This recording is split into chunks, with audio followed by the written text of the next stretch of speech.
Author grand सेबेटियर ने एक बहुत ही अच्छे कॉलेज से अपनी स्टडी कंप्लीट की थी। उसके बाद उन्होंने बहुत सारी जॉब्स ढूंढी और उनको एक जॉब भी मिल गई जिसे कि वह 3 साल तक करते रहे। लेकिन इस जॉब को करने के बाद भी वो मुश्किल से सरवाइव कर पा रहे थे। लेकिन इससे भी बुरा तब हुआ जब 24 साल की उम्र में अगस्त 2010 में उनको इस जॉब से भी निकाल दिया और इसके बाद उनको अपने पेरेंट्स के साथ रहना पड़ रहा था, जो कि उनके लिए बहुत ही शर्मनाक था। अब इंडिया में तो ये चीज बहुत ही नॉर्मल है, लेकिन यूएसए जैसी कंट्री में 18 साल के बाद आपको आपके खर्चे खुद निकालने पड़ते हैं। और जब ऑथर ने अपना बैंक बैलेंस चेक किया तो उन्होंने देखा कि उनके पास तो सिर्फ $2 ही हैं। उसके बाद उन्होंने प्लान बनाया कि उन्हें पूरी तरीके से फाइनेंशियली फ्री होने के लिए $1.25 मिलियन सेव करने होंगे। इसके बाद वो बहुत सारी अलग अलग किताबें पढ़ते हैं और एक जॉब ढूंढ लेते हैं और उसके साथ 2 बिजनेस भी स्टार्ट कर लेते हैं। और इसके बाद वो डिसीजन लेते हैं कि चाहे उन्हें कितनी ही मेहनत करनी पड़े, लेकिन 5 साल के अंदर फाइनेंशियली फ्री होके दिखाएंगे। और वो ऐसा कर भी लेते हैं। लेकिन ऑथर बताते हैं कि ये काम बिल्कुल भी इजी नहीं था।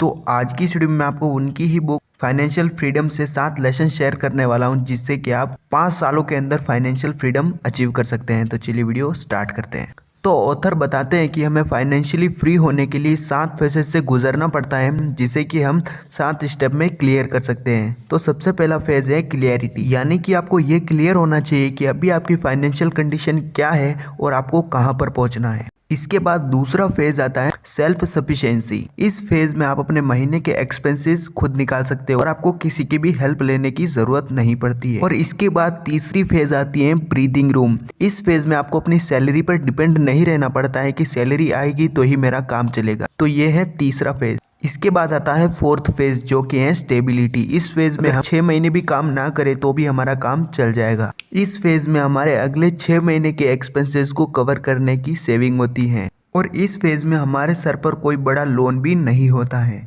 जिसमें अगर हम 6 महीने तक कोई भी काम ना करें तो भी हमारे एक्सपेंसेस कवर हो जाएंगे और हम यहाँ पर अपने गोल या फिर अपने ड्रीम्स पर काम कर सकते हैं। उसके बाद 5th फेज आता है फ्लेक्सिबिलिटी। और इस फेज में हम अगले 2 साल तक के लिए पैसे सेव और उन्हें इन्वेस्ट कर देते हैं और जिसे हम अपने काम आने पर यूज भी कर सकते हैं। इसके बाद 6th फेज आता है फाइनेंशियल इंडिपेंडेंस। इस फेज में हम यहाँ पर कभी भी काम करना छोड़ सकते हैं और हम हमारे गोल पर काम कर सकते हैं और हमें कोई भी फाइनेंशियल प्रॉब्लम नहीं होगी। और इसके बाद 7th फेज आता है अबेंडेंस ऑफ वेल्थ। इस फेज में आपके पास इतनी सारी सेविंग हो जाती है और आपकी इतनी पैसिव इनकम होती है, आपको कभी भी पैसे के बारे में सोचना नहीं पड़ता और आपकी आने वाली पीढ़ियों को पैसों से रिलेटेड कोई भी प्रॉब्लम नहीं होती है। तो अब सवाल आता है कि आप कैसे इन 7 फेजेस को क्लियर करके फाइनेंशियल फ्रीडम अचीव कर सकते हैं। तो इसके लिए मैं ऑथर 7 स्टेप बताते हैं, जिसे अगर आप फॉलो करते हैं तो आप भी 5 सालों के अंदर फाइनेंशियल फ्रीडम अचीव कर सकते हैं। तो सबसे पहला स्टेप है decide how much money you need,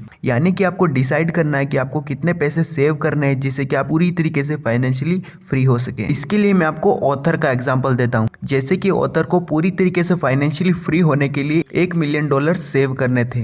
फिर उसके बाद उन्होंने उन पैसों को ऐसी जगह पर इन्वेस्ट किया जहां पर उनको 8% का इंटरेस्ट रेट मिल रहा था। उसके बाद जब उनको वो इंटरेस्ट रेट मिलता तो वो सारे पैसे विड्रॉ नहीं करते थे, $40,000 ही निकालते थे, जो कि उनके लिए इनफ थे। और 4% रिटर्न को वो वहीं पर इन्वेस्टेड ही रहने देते थे और कंपाउंडिंग की पावर की वजह से उनको और भी ज्यादा हाई रिटर्न मिलते थे। इसीलिए आपको भी पहले कैलकुलेट करना है कि आपका साल का खर्चा कितना होता है। जैसे कि मान लीजिए अगर आपका साल का खर्चा 4 लाख रुपए होता है तो आपको अपने ईयरली एक्सपेंसेस को कवर करने के लिए 1 करोड़ रुपए को सेव करना होगा, जिससे कि अगर आपको वहां पर 7-8% का भी इंटरेस्ट रेट मिलता है तो अगर आप 4% यानी कि 4 लाख रुपए भी हर साल खर्च कर देते हो तो भी वहां पर कंपाउंडिंग की पावर की वजह से आपके वो पैसे ग्रो होते जाएंगे और आपको हाई रिटर्न मिलेंगे। इसीलिए आपको सबसे पहले डिसाइड करना है कि आपको कितने पैसे चाहिए सेव करने के लिए और इन्वेस्ट करने के लिए। इसके बाद नंबर 2 है कैलकुलेट योर नेटवर्थ, यानी आपको पता होना चाहिए कि आपकी कितनी नेटवर्थ है, जिससे कि आपको ये पता चल सके आप अपने गोल के कितने दूर या पास हैं।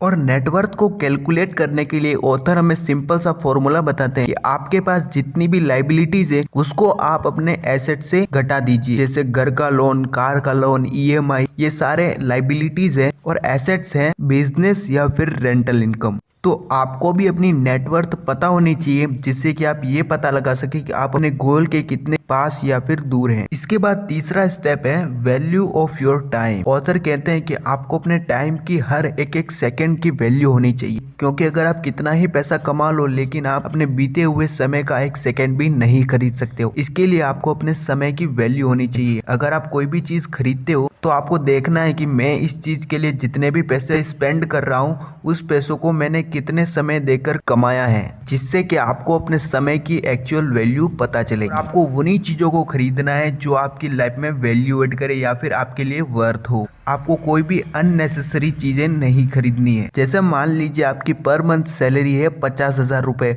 और आप कोई ऐसा फोन खरीदते हो जिसकी प्राइस है 1.5 लाख रुपए, तो आपको वहां पर देखना है कि आप कितना समय काम कर रहे हो तब आप उस प्रोडक्ट को खरीद पा रहे हो। यानी कि आपको 90 दिन काम करना होगा तभी जाकर आप वापस से उतने पैसे कमा पाओगे। तो आपको अपने टाइम की वैल्यू होनी चाहिए। अब इससे मेरा ये मतलब बिल्कुल भी नहीं है कि आपको अपने पसंद की चीज़ें नहीं खरीदनी चाहिए।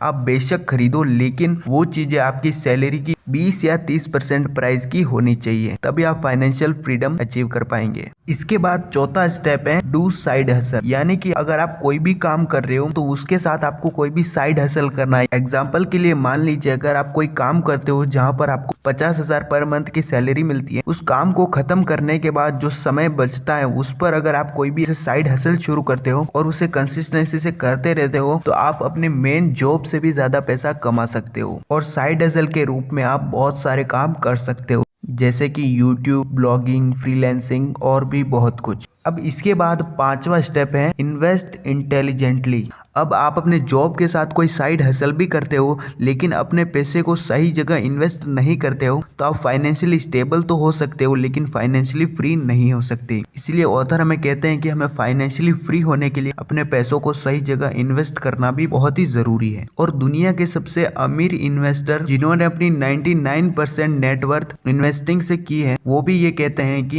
If you don't find a way to make money while you sleep you will work until you die. यानी कि आप सोते सोते पैसा कमाने का तरीका नहीं खोजते हो तो आप जिंदगी भर पैसों के लिए ही काम करते रहोगे। इसीलिए ऑथर हमें सजेस्ट करते हैं कि काम करने और पैसों को सेव करने के साथ साथ उन्हें इन्वेस्ट भी करना चाहिए, जिससे कि हम जल्दी से जल्दी फाइनेंशियली फ्री हो सके। और ऑथर हमें स्टेबल और हाई रिटर्न के लिए स्टॉक मार्केट में इन्वेस्ट करने के लिए ही सजेस्ट करते हैं। और ये सारी बातें मैंने आपको ग्रैंड सेबेटियर की बुक फाइनेंशियल फ्रीडम से बताई है। तो मैं भी आपको ये सजेस्ट करूंगा कि आपको इस बुक को पढ़ना चाहिए। और अगर आप इस बुक को परचेस करना चाहते हैं तो इसकी लिंक मैंने नीचे डिस्क्रिप्शन में दे रखी, आप वहां से इस बुक को परचेस कर सकते हैं। तो अगर आप भी बिगिनर है और स्टॉक मार्केट में इन्वेस्ट करना चाहते हैं तो आप मुझे नीचे कमेंट सेक्शन में बता सकते हैं, मैं इस पर भी एक वीडियो जल्दी ही ले आऊंगा। और अगर आपको इस वीडियो से कुछ वैल्यू मिली है तो वीडियो को लाइक, शेयर और चैनल को सब्सक्राइब करें और हमें सपोर्ट करें ताकि हम आपके लिए ऐसे ही वीडियोस लाते रहें।